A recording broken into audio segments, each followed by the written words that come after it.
the heart of this nation, under skies so blue, there's a spirit that's stirring, values strong and true. from the mountains to the prairies, from the cities to the sea, we stand for liberty, for faith and family. We're diving deep into the heart of what we believe.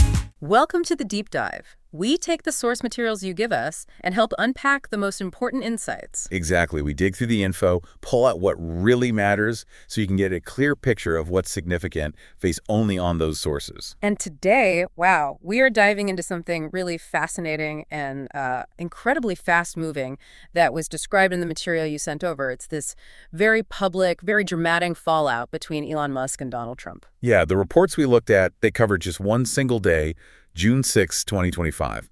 And they detail this, like sudden explosion, all the reactions coming from different sides, and the immediate aftermath. Again, just sticking to what's in those sources you provided. So our goal here is to walk you through this specific information, point out the key moments as they're presented, help you understand the different viewpoints reported in the material, and just see what jumps out when you put it all together. It really is a snapshot of a relationship that, according to these accounts, just shifted massively in a very short amount of time. Okay, let's get into it. Let's unpack this really unexpected turn of events, just as your sources lay it out.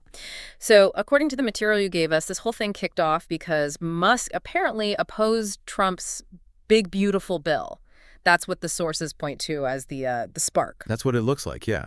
The report suggests that once Musk made his position clear on that bill, the sources use the term, went rogue on Trump.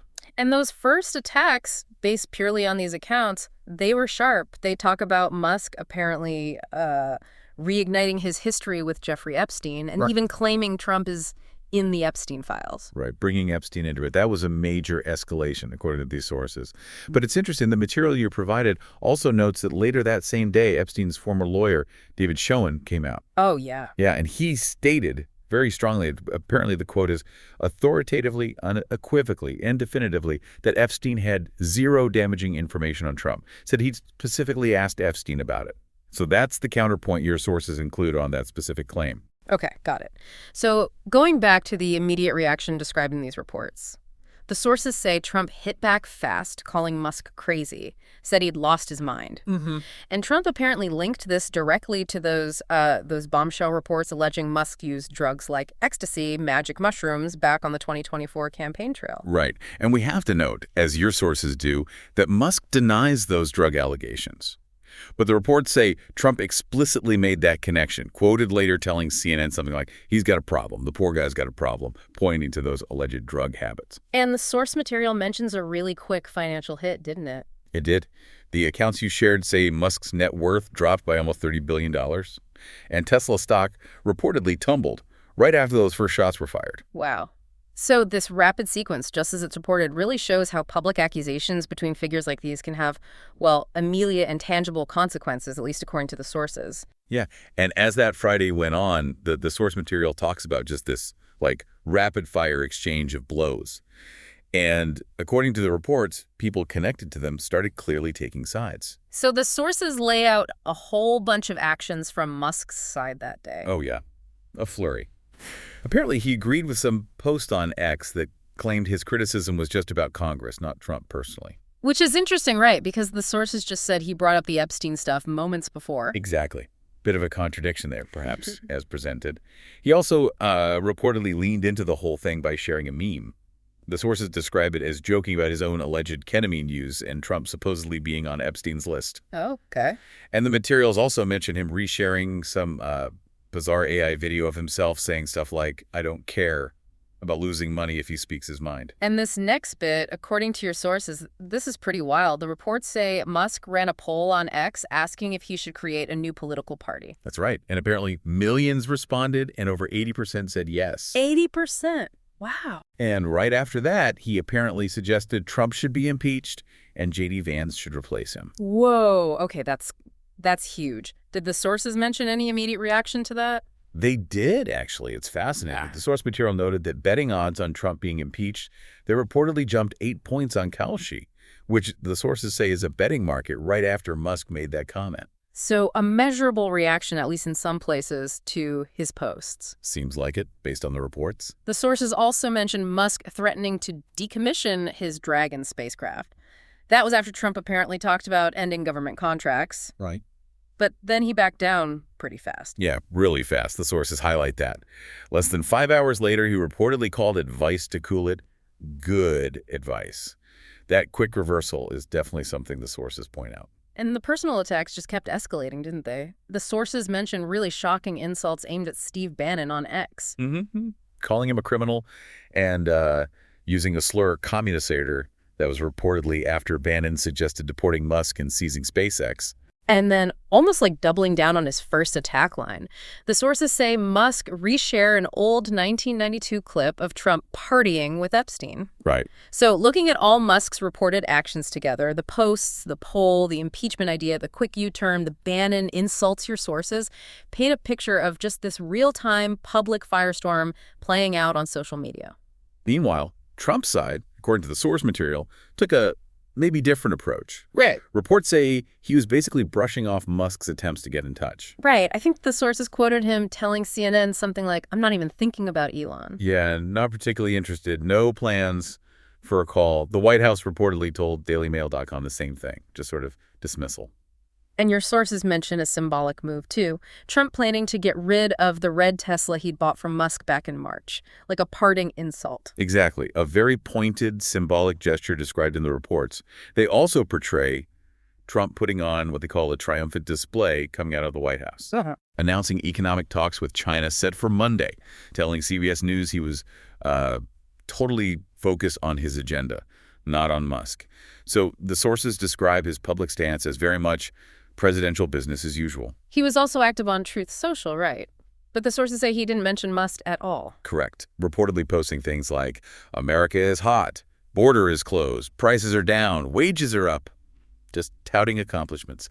And your sources do mention there was a positive jobs report that morning, which Trump apparently highlighted. Okay. And then there was that NASA administrator nomination, Jared Isaacman. Ah, yes. This is interesting. The sources say Trump reportedly canceled Isaacman's nomination. Isaacman is described as being close to Musk, even flew with SpaceX. And the reason given in the reports. Apparently because Isaacman had donated to Democrats in the past. The report suggests this move was pushed by an advisor named Sergio Gore, who's described as managing the White House personnel office. One official is even quoted in the source calling it Gore's out-the-door fuck you to Musk. Wow. So that looks like a direct, behind-the-scenes hit targeting someone linked to Musk, based on how the sources frame it. Okay, so let's talk about the ripple effects.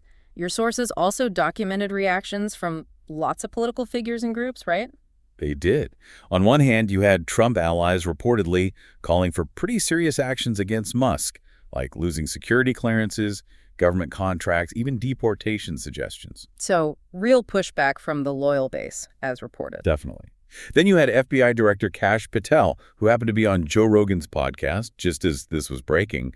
The reports say he seemed surprised by the Epstein claim from Musk. Question how Musk would know that. Yeah, basically, and said he was staying out of it, called it way out of my lane, according to the source. And what about Republican lawmakers? What did the sources say about them? Kind of a mix, actually, based on the reports. Many were reportedly rallying around Trump. You had comments like, Musk went too far, his tweets were not helpful, he crossed the line.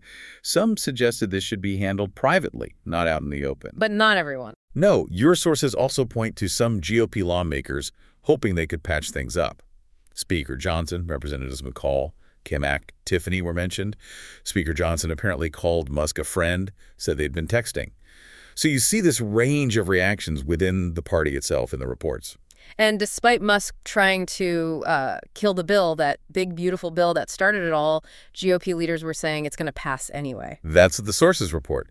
Speaker Johnson, Majority Leader Scalise, Majority Whip Emmer, all reportedly confident. Johnson was even quoted with a warning for Musk, something like, don't ever challenge the President of the United States, Donald Trump. So the policy fight was still very much alive alongside the personal one, according to the sources. Absolutely. And then you had advisor Peter Navarro, who reportedly just downplayed Musk entirely, called him just a special government employee with an expiration date, in the source material, criticized his tariff stance, just dismissing his influence. Meanwhile, VP J.D. Vance reportedly defended Trump on X, pushing back against what he called corporate media lies about Trump being impulsive. Right. And the sources also touched on the Maggie world elite. Apparently, they were picking sides, too, some clearly sticking with Trump, others reportedly seeing the public spat as proof the movement isn't just, uniform lockstep, that people felt free to disagree. Okay, let's shift gears slightly. What about Democrats? Did the sources mention their reactions? They did. Senator John Fetterman reportedly called out fellow Democrats. He saw their sudden support for Musk after opposing him before as ironic. Pointed out he'd always been against that big, beautiful bill. And a Republican agreed with him on the irony. Yeah, Rep. Tim Burchett, according to the source. And then you had Alexandria Ocasio-Cortez reportedly weighing in, kind of jabbing at both of them. Called it a fight between two huge egos that was a long time coming, and wondered about the impact on legislation. So looking at all these political reactions reported in your sources, it's clear this blow-up sent ripples far and wide across the political spectrum, didn't it? Prompting all sorts of responses. Instantly. And very diverse responses, some quite unexpected, based on the accounts. And it wasn't just politicians. The material you provided talks about wider echoes, more personal stakes for people reportedly connected to Musk or Trump. Like Musk's father, Elon Musk. Yeah, the sources say his estranged father contacted him, tried to get him to calm down, called them both alphas apparently, but hoped it would all just fizzle out. He reportedly told his son, make sure this fizzles out. It adds a sort of personal family layer to the public drama as described. And Musk's daughter, Vivian Wilson. The sources mentioned her. They did. She's noted as being critical of her father in the past, and the reports say she was gloating about the situation on social media, posting things like, I love being proven right. So another personal reaction reported. There was also someone who worked with Musk, James Fishback. Right, described as a top lieutenant in Musk's cost-cutting push. Yeah. He probably quit and slammed Musk's behavior. The source quotes him calling it disappointing and frankly downright disturbing. Said Musk didn't deliver on promises made to the president and the country, so a reported impact on his close associates. And Katie Miller, Musk's spokesperson for that government efficiency role, also married to Stephen Miller. She was caught in the middle. Yeah, the reports describe her as facing an impossible choice. An official is quoted in the source saying it was basically unsustainable for her to be on Musk's payroll and stay a Trump loyalist. It really highlights the personal and professional binds this feud reportedly created for some people. And we mentioned him before, but just to reiterate, Epstein's former lawyer, David Schoen, made that public statement denying Epstein had dirt on Trump. That's noted again here in the sources. Correct. And one more striking anecdote from the sources of filmmaker Justin Wells. He apparently had close access to Trump's campaign. And he expressed being totally mind-blown by the feud. Because, he said, the bond he saw between Trump and Musk felt so real. He described Trump treating Musk almost like he was his nephew or almost like a son. That detail from the source really underscores how close some observers thought they were right before this reported blowup. The source material even mentions symbolic kind of performative actions, didn't it? Like that banner over Mar-a-Lago. Yeah, Save Tesla Fire Musk reportedly flown over Trump's residence, a very public jab captured in the sources. And those terminated USAID staffers. Right, they were reportedly celebrating Musk's troubles online, referencing his old wood chipper comment and those alleged ketamine use reports. Shows a bit of the schadenfreude and specific wedges coming out, as reported. And it went international, too. Russia offered asylum. That's the one report you provided mentioned, yes. Russia reportedly offering Musk political asylum. And the EU. A European Commission spokesperson reportedly said Musk is very welcome in Europe. And the source noted they apparently cracked a smile saying it. So you see the global attention, maybe even some opportunism described in the accounts. And just to circle back on the markets quickly, the sources recap the Tesla stock dip and small recovery, Trump's company shares falling, something called Trump coin weakening. But they also balance that with the positive jobs report Trump was highlighting. Exactly. So this whole section on the wider echoes, based just on your sources, it really shows the sheer breadth of the impact from this reported conflict. Personal lives, jobs, public mood, global stage, markets, all reportedly affected within just that one day. Wow. I mean, what an absolutely rapid sequence of events described in the source material you shared. Just over 12 hours, according to these specific reports from June 6th, 2025. Yeah. And we saw this relationship apparently just implode, setting off these huge reactions, political, personal, even international, all happening right out in the open. And this deep dive hopefully helped pull out those specific details from your sources. The reported triggers, the exact insults and moves made, the sheer range of responses documented in the reports from people tied to them, and the claimed impacts.